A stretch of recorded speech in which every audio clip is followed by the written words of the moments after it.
북중 정상회담 시진핑 중국 국가주석이 7년 만에 북한을 방문을 했습니다. 시진핑이 이제 올해 첫 해외 방문이거든요. 예. 그래서 또 의미가 있는 것 같은데 그걸 또 북한이 또 꼭 집어가지고 꼭 집었더라고 또. 네. 영광이다 뭐 이렇게. 그렇습니다. 미중 정상회담 이후에 중국은 한반도 비핵화 목표를 재확인했다고 발표했던 나라야 중국이. 예. 근데 이번에는 핵 얘기를 아예 한마디도 언급을 하지 않았습니다. 네. 자, 북중 정상회담 과정을 영상으로 짧게 좀 담아봤거든요. 이거 보면은 와 진짜 북한은 칼각이야 칼각. 그거는 그렇죠. 인정이야. 예. 함께 보겠습니다.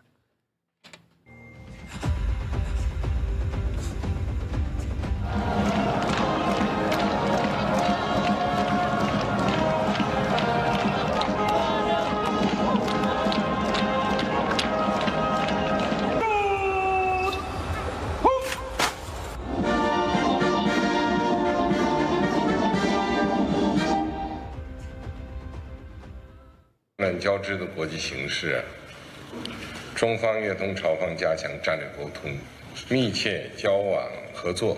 이 조직 진행한 그런 기념 행사는 국제적인 이목이 집중되는 속에서 전례 없이 큰 규모로 성대하게 성공적으로 진행됐다고 생각합니다. 네. 예.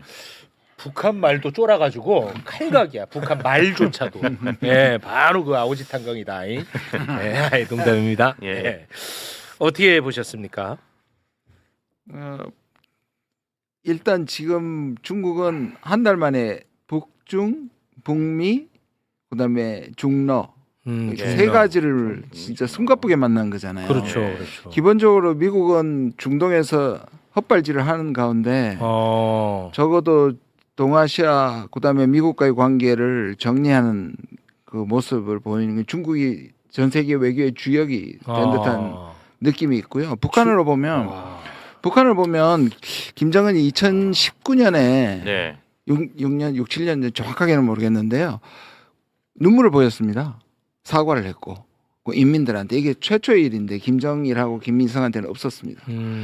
봉쇄를 시키고 코로나 때 그때 이제 진짜 바닥을 치는 거였거든요. 왜냐하면 한반도 평화 프로세스도 깨지고 예. 기대했던 남북 관계도 깨지고 그다음에 이제 팬데믹이 바로 와가지고 모든 걸 하면서 정말 그 눈물을 흘리던 그 장면에서 지금 북한이 어떤 의미에서 지금 키를 가진 거잖아요. 특히 지금 뭐 여러 번 아마 김희호 교수님께서 설명하셨을 텐데 동해 예. 진출 지난번에 푸틴하고 만났을 때도 북한하고 협의한다.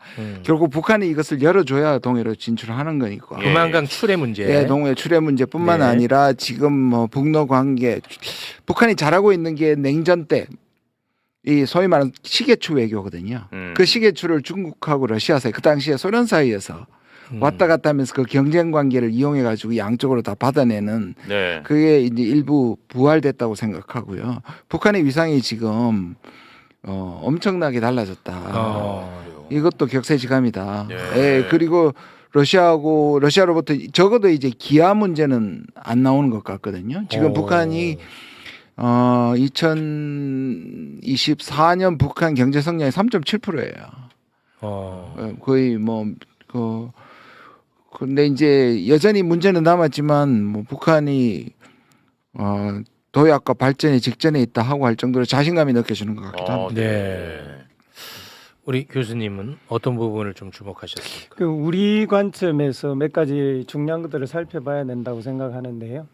우리 이번 회담은 우리의 기존의 외교 전략을 크게 다시 바꿀 수밖에 없는 큰 문제들이 생겼다고 봅니다.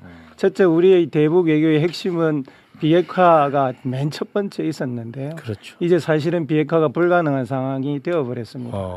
미중 정상회담 끝나고 나서 미국의 팩트 시트에 비핵화가 들어 있었어요.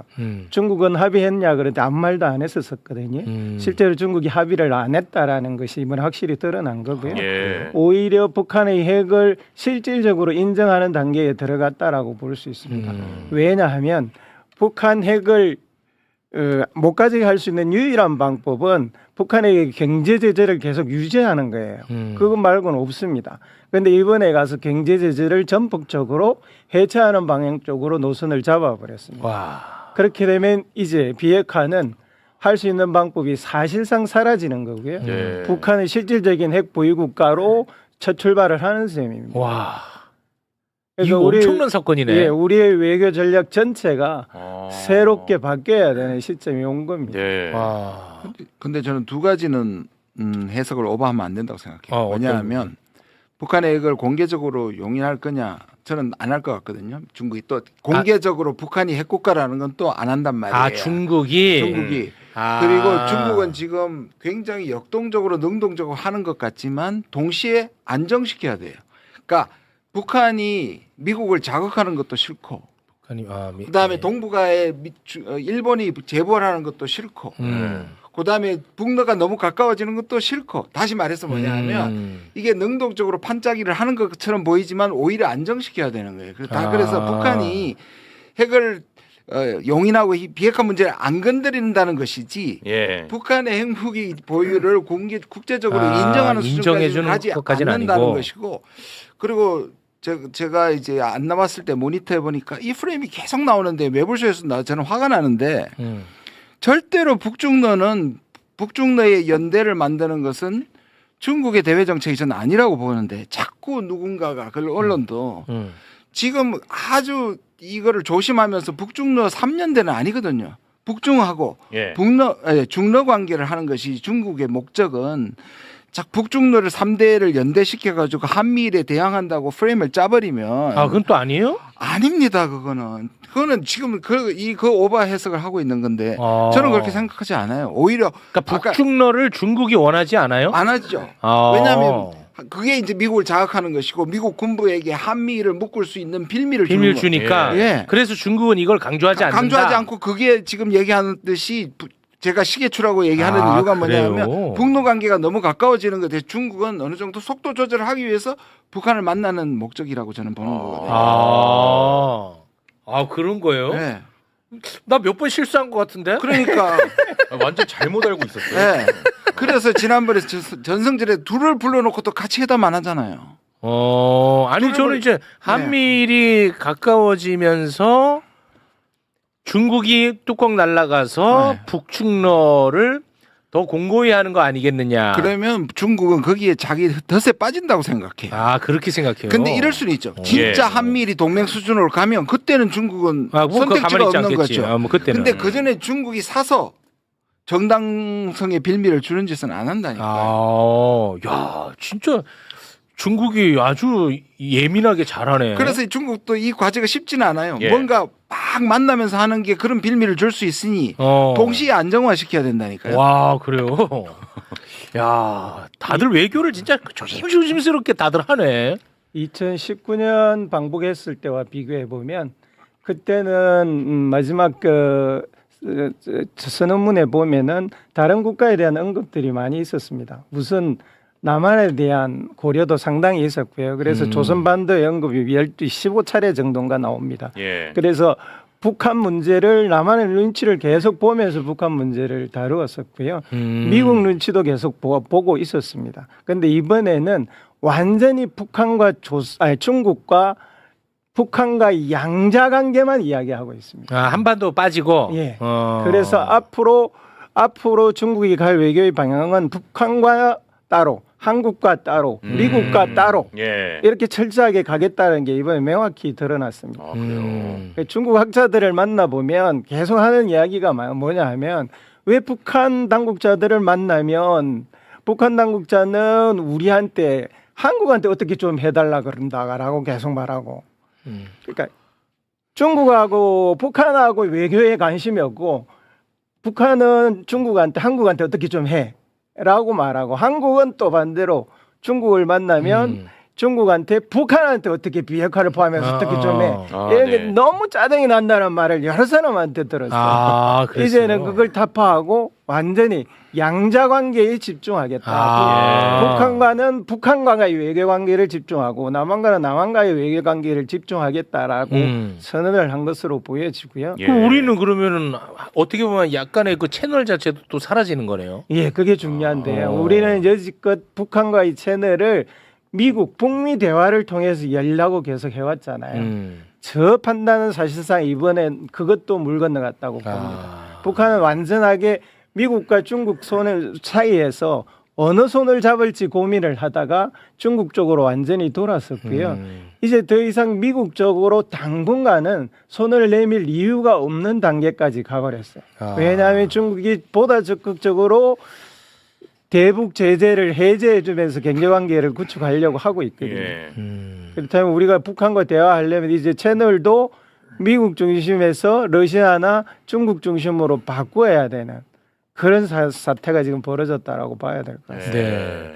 근데 이번 정상회담 관련해서 미국이 또 엄청나게 관심이 많더라고요. 근데 미국 매체가 북한에 대해서 보도를 했는데 예. 북한이 지금 엄청나게 경제적으로 성장을 많이 했나 봐요. 이게 아주 흥미로운 보도가 몰랐어요, 나왔습니다. 저도. 예. 자, 먼저 월스트리트 저널의 보도인데요. 지금 세계에서 가장 놀라운 경제적 성공담의 주인공은 바로 북한이다. 캘리포니아대에서 수십 년간 북한 경제를 연구해온 스테판 해거드 교수는 북한 경제력이 김정은 위원장 집권 약 15년 만에 최고 수준에 도달했으며 김정일 시대를 넘어섰다고 와. 평가했다. 네, 그리고요. 자, 뉴욕 타임즈도 보도가 나왔는데요. 북한이 자체 역량만으로 경제를 회복한 것이 아니라 대외 환경 변화에 수혜를 입었다. 2022년 시작된 우크라이나 전쟁은 북한에 예상치 못한 기회를 제공했다. 한국국가안보전략연구원은 북한이 2023년 여름부터 지난해 여름까지 러시아에 무기를 공급해 100억 달러, 약 15조 3천억 원 이상을 벌어들였을 것으로 추산했다. 네. 근데 엄청나게 뭐 발전 많이 했다는 것들을 보도를 구체적으로 뭐 했더라고요. 네. 심지어 뭐 이제 평양에 한정된 거긴 하지만 예전 우버 택시 같이 휴대폰으로 앱으로 뭐 부른다고 그러고. 그다음에 뭐 BMW 매장이 있고 뭐 그런 것들이 적어도 평양은 그렇게 된 거고요. 예. 와. 그다음에 이제 이게 러시아와의 협력이 굉장히 지금 지적하잖아요. 네. 제가 아까 이제 기아 상태는 벗어났다. 예, 예. 더 이상 기아 얘기는 하지 않지 않습니까? 그래서 그게 러시아가 예를 들어서 돼지고기라든지 그다음에 뭐 이 밀가루라든지 이런 부분에서 상당량을 공급했고 저 100억 달러가 어느 정도 되느냐 하면 뭐 정확한 수치는 아닐 거예요. 100억 달러 북한 1년 예산의 절반이 넘습니다. 와. 그러니까 분명히 그리고 또 문제는 뭐냐면 우리가 자꾸 우크라이나에 가가지고 싸운 것만 얘기하는데 네. 실제로 이 연해주 극동지방의 개발에 북한하고 러시아가 오히려 거기에다 공장을 세워서 경제적 협력하는 게 더 큰 변수입니다. 그게 대대적으로 일어나고 있습니다. 아, 대대적으로. 와. 그래서 저는 이제 딱 이재명 정부 1년이 됐잖아요. 그 네. 평가도 한번 해야 되는데 네네. 이렇게 예를 들어 이스라엘 외교, 그다음에 미국에 대해서 자주성을 보인 정부는 없는 건 맞는데 네. 그리고 중국하고 외교도 복원하고 한일 관계도 나쁘지 않고 그렇지. 네. 그럼에도 불구하고 아직 한미 동맹의 이 한계에 울타리 안에서 움직이는 듯한 느낌이 분명히 있거든요. 그래서 대통령이 굉장히 외롭고 대통령이 고독한 외교를 1년 했고 가장 나쁜 환경에서 잘했는데 그게 대외 정책이라든지 원하는 만큼 성과가 있는가 이렇게 따져보면 일본도 아슬아슬하고요. 일본이 무슨 짓을 할지 모르니까. 예. 중국도 저렇게 회복했는데도 뭔가 진전이 안 되고 자꾸 장애물에 부딪히고 있고 러시아하고는 시작도 못하고 이런 부분에 있어서 이번 1년이 대통령이 어떻게 치고 나갈지가 이제 대통령에게 이 머물러 있는 게 관료들에게 또 전체 대한민국의 정책으로 실천되는 게 되게 중요하다. 왜냐하면 미국이 이제 압박이 또 세질 거거든요. 지금 뭐 단도라고 얘기했잖아요. 아직 단검이라고 얘기를 했지 않습니까? 아, 브런슨. 이놈의 자식 브런슨. 그리고 전자권 전환 미국에서 쉽게 안 해줄 거고요. 예. 이런 도전들이 많이 남아 있습니다. 그 브런슨 그 말 나온 김에 잠깐만 보고 갈까요? 자, 네, 브런슨 주한미군 사령관의 발언입니다. 아유. 중국 동부 해안에서 바깥을 바라보면 중국 눈에는 아시아의 심장부에 꽂힌 단검 같은 존재인 한국이 보인다. 일본은 중국이 남중국해로 뻗어가려는 야망을 저지하는 일종의 방패이자 최후의 방어선 같은 존재다. 네, 여기에 대해서 뭐 중국이 또 발끈했죠. 우리도 항의를 했더니만 예. 헤그세스는 옆에 있던 브런슨한테 발언권을 돌리면서 맞아. 그 야, 얘기를 하니까 네가 이건, 대답해라. 자기 뭐 전략적 차원에서 하는 얘기라고 또 꼬랑지 좀 내렸었습니다. 네. 지금 제재 중인데도 북한을 다녀온 중국인들 여러분들의 공통된 이야기는 평양이 몰라보게 달라졌다라는 거거든요. 와. 그래서 깜짝 놀랄 수준이라고 합니다. 예. 뭐 QR 코드도 쓰고 있고요. 네. 자체 브랜드의 핸드폰 브랜드도 갖고 있고요. 뭐 아쉬울 게 없나 보네 예. 이제. 그런 상태에서 이제 사실은 중국과 경제 협력을 재개를 하면 네. 우리로서는 그동안 북한을 압박할 수 있는 유일한 무기가 경제 지원이었거든요. 근데 그것조차도 이제 크게 힘이 없어져 버리는 단계에 들어간단 말입니다. 그렇게 되면 이제 우리가 유일하게 남은 방법은 어제 대통령께서도 말씀하셨지만 전쟁을 하지 않아도 되는 두 국가 관계를 만드는 수밖에 없어요. 그걸 하려면 이제 우리는 기존에서 북한을 압박해 들어가던 방식과는 전혀 다른 새로운 외교를 해야 되고요. 예. 그 핵심에는 아마도 우리가 두만강구역의 개발을 같이 참여를 하든지 아니면 남북 고속 전철을 놓는 사업을 진행을 하든지 예. 북한이 원하는 것들을 협력할 수 있는 이 먹이로 줘야 미끼로 줘야만 북한은 우리와 대화를 개시할 겁니다. 네. 그런 점에 있어서 새로운 전략을 짜야 될 시점이라고 보입니다. 근데 중국은 우리한테 뭐가 지금 마음에 안 드는 거예요? 중국 뭐야? 분위기 좋았잖아. 왜 그래? 중국 아니 뭔데요? 정상회담 하고 나서요. 좋았잖아. 정상회담 하고 나서요. 정상회담을 했을 때 중국이 가장 요구했던 건 뭐냐 하면 뭐예요? 대만은 네. 적어도 하나의 중국임을 인정하라라고 이야기를 했어요. 뭐 하잖아. 그런데 네. 그걸 위배한 경우가 몇 케이스가 이미 나와 버렸어요. 아니 그것도 네. 그 뭐야 좀 뭐 비자인가 여권인가 그거. 예, 그거 하나 그다음에 뭐 고위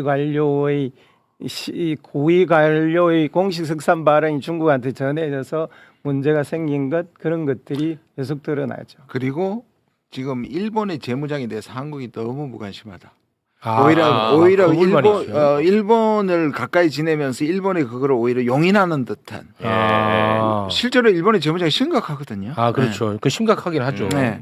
그런데 거기에 이제 대해서도 또 서운해. 그런데 우리는 셔틀 워기어를 했고 사실상 어제 대통령께서 하신 말씀이 중국이 알았다면 셔틀 외교에 대해서도 조금 덜 불쾌했을 텐데 그걸 미리 말해줄 수는 없는 거 아니에요. 예. 그러니까 중국으로서는 똑같은 식민지 피해를 입은 국가인데 일본이 저렇게 재무장해서 동아시아를 위협에 빠뜨려 나가고 있는데 왜 아무것도 안 하고 있느냐 이런 불만을 가질 수 있었고 예. 그럼 어제 그 기자회견 일본과의 관계에 대해서 굉장히 그 좀 길게 얘기했거든요. 네. 아니 그 뭐 사과하고 다시는 안 때린다는 걸 뭐 확인이 돼야 우리도 뭐 함께 하든가 하지 않겠느냐는 거거든요. 그럼 중국이 요거는 좀 뭐 그런 점에 있어서는 굉장히 신뢰할 수 있는 발언을 대통령께서 하셨고요. 네. 지금 북한 문제에 있어서도 중국은 북한하고만 하겠다는 게 전혀 아닙니다.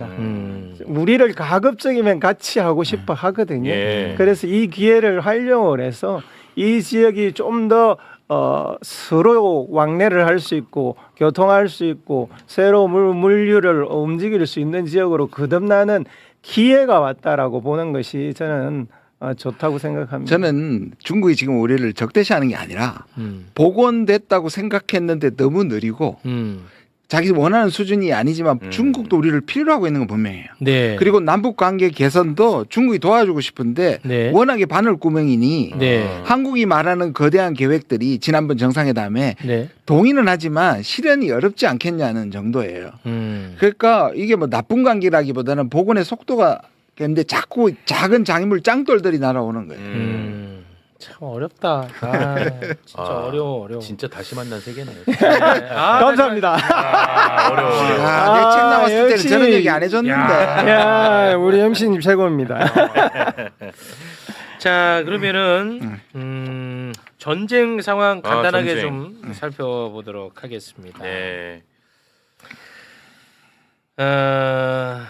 지금 뭐 워낙 뭐 맨날 바뀌어가지고 이거 어떻게 되는 거야 좀 진짜. 지치는데. 몇 주 전에 본 듯한. 네, 그러니까 좀 지치긴 하는데 일단 뭐 대자뷰예요, 대자뷰. 정리를 해야 되니까. 네네네.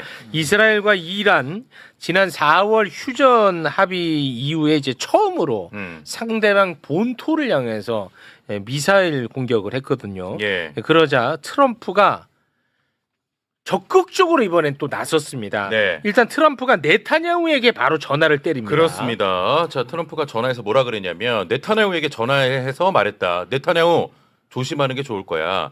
안 그러면 아주 곧 혼자 남게 될 거야라고 말했다. 이렇게 이제 한번 좀 으름장을 놨나 봐. 예. 그리고 나서 SNS에 또 경고장을 날립니다. 자, 트럼프가 글을 남깁니다. 이스라엘과 이란은 즉각 사격을 멈춰야 한다. 그러자 이란이 웬일로 알았어요. 우리 그만둘게요. 예. 하고 바로 멈춰요. 자, 그렇습니다. 그리고 네타냐후도 바로 멈춥니다. 예. 자, 네타냐후의 글입니다.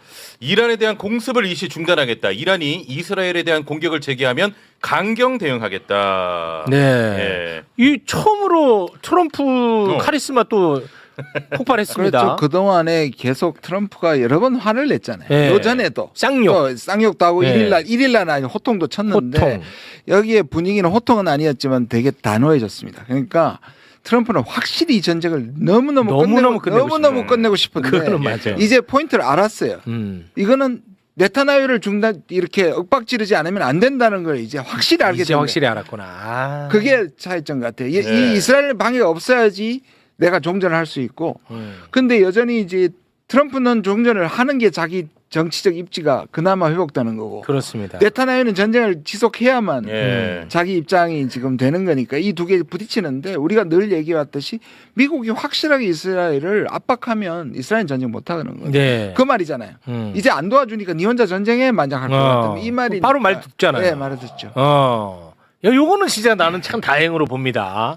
역사적으로 볼 때도 휴전하기 전에 공방전은 늘어납니다. 서로 유리한 고지를 점령하기 위해서요. 보통 휴전할 때 그 상태에서 놓고 휴전을 하거든요. 그래서 지금 치고받고 하는 공방전은 뭐 오래 그럴 수밖에 없다라고 생각하는 게 맞을 것 같고요.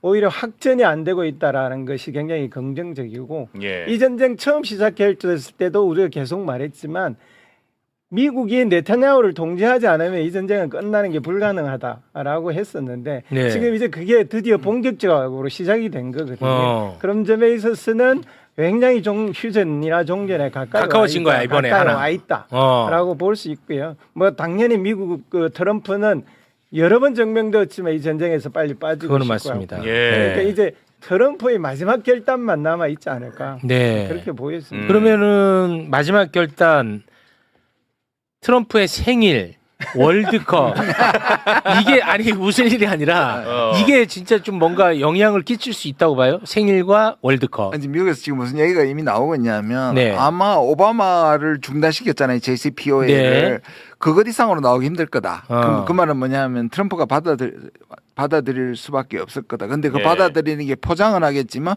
뭘 위해서 전쟁을 했고 뭘 위해서 비판 나오겠죠. 뭘 위해서 그 오바마가 했던 것들을 다 부시고 새로 시작했냐라고 할 정도다. 이 말은 거꾸로 역설적으로 역추적하면 그런 것도 트럼프가 받아들일 정도로 전쟁을 끝내고 싶다라는 거거든요. 네. 그래서 말씀하신 것처럼 트럼프도 또 얘기한 것처럼 며칠 내에 결국 이스라엘을 진정시키고 트럼프가 자기 내부의 비판에도 불구하고 그러니까 미국 내 비판에 강경파들의 비판에도 불구하고 그렇게 특출하지 않은 다시 말해서 이 이란의 영원한 핵국 개발을 중단시킬 뾰족한 수가 없더라도 얼버무리고 끝낼 가능성이 꽤 가까웠다. 그러면 전쟁이 끝날 수 있다. 저는 그럴 수밖에 없다고 봐요. 예. 월드컵 전에 끝내면 되게 좋을 것 같은데. 아니 그 트럼프 입장에서 월드컵 언제 하는지 잘 몰라요. 이번 이렇게 관심 없는 월드컵 목요일인가 금요일인가 이틀 남았어 이틀. 맞지? 네, 여기 축구 전문가가 여기 있잖아요. 얘가 망했어요. 이 생계가 지금 아주 끊기게 생겼습니다. 아무도 안 봤어. 요 한철 장사거든요. 얘가. 진짜 저 감독하고 그 회장 싫어가지고 저는 요 한철 장사하는 친구인데 4년에 한 번 이렇게 4년에 한 번 하는데 아 제가 그럼 좀 볼게요. 아 근데 또 우리가 네. 시작되면 금요일 오전이죠. 금요일 11시 체코. 그것도 경기력에 따라서 약간 또 붕업될 수 있어. 그거 이기면. 올라올 수 근데 있어요. 약간 이런 꼼수를 쓰고 이런 나쁜데 결과가 좋으면 그게 정당화될까 저는 그게 약간 두렵긴 합니다. 그것도 두렵긴 하겠습니다만 그래도 또 한번 또 네. 붕업돼야죠. 별도로 가야 돼요, 선수들이 무슨 죄가 있습니까? 선수들은 죄가 없습니다. 그럼 별도로 가야 선수는 피해자입니다. 예. 생계가 걸려 있어요. 생계가 걸려 있어요. 생계가. 돈이 안 고쳐. 예. 생계의 문제예요. 네. 아 이거 뭔가 좀 월드컵 전에 끝내는 것도 그렇죠. 내가 볼 때는 염두에 둘 것 같거든요. 지금 며칠이라 그랬으니까 한번 이번에 또 한번 늑대소년 믿어보죠. 뭐. 거기 예. 이제 10일이라고 했으니까 10일 한번 좀 믿어보도록 하겠습니다. 네. 알겠습니다. 자 그러면 두 분과는 저희가 또 여기서 인사를 나누도록 하겠습니다. 네. 우리 의원님, 네, 뭐 좀 후유증이 있어 보이는데 있습니다. 예, 힘내시고, 예, 뭐 힘내겠습니다. 많이 있어요 후유증이? 갈수록 현타가 오네요. 그러니까 첫날에 쓴 것보다 네네. 시간이 잘 조금 다시 이제 바닥은 찍은 것 같고 다시 살아나고 있습니다. 그게 민심이에요. 뭐 남이려 그렇게 쉽게 얘기하시면서 민심이에요. 그걸 그 아주 민심이죠. 그 당연히 민심의 민심입니다. 결과죠. 민심 무섭습니다. 그 민심이라고 얘기해도 이제 살아나는데 시간 좀 필요하죠. 네, 민심은 진짜 무서운 게 네, 맞습니다. 이번에 선거 결과 보세요. 음. 누구한테도 완벽한 활짝 웃게끔 안 해주는 안 거야. 맞아요. 숫자로 보면 민주당이 앞섰지만 민주당 지금 다 죽상이잖아요. 네. 국민의힘은 다 박살났잖아. 음. 기가 막힌 겁니다. 민심은. 맞아요. 제가 그래서 5일날 안 갔습니다. 그 새로 이제 그 선거도에서 들어오는 사람 중에 한 씨가 보기 싫어서 안 갔는데 앞으로는 봐야 되죠. 아 국회 또. 네, 저는 안 갔습니다. 그날 한동훈. 의도적으로 불참했습니다. 한동훈 오고요. 이진숙이라고 또 들어갈 네, 겁니다. 그러니까 그 두 사람 보기 싫어서 김태규라고 또 들어갈 아, 겁니다. 정신 바짝 차리시고. 11일 날 본회의 있다는데 그때까지는 회복되길 바랍니다. 정말 최악이다 근데 진짜. 네, 아유. 알겠습니다. 자, 그러면 두 분과는 여기서 인사를 나누겠습니다. 두 분 고맙습니다. 감사합니다. 감사합니다.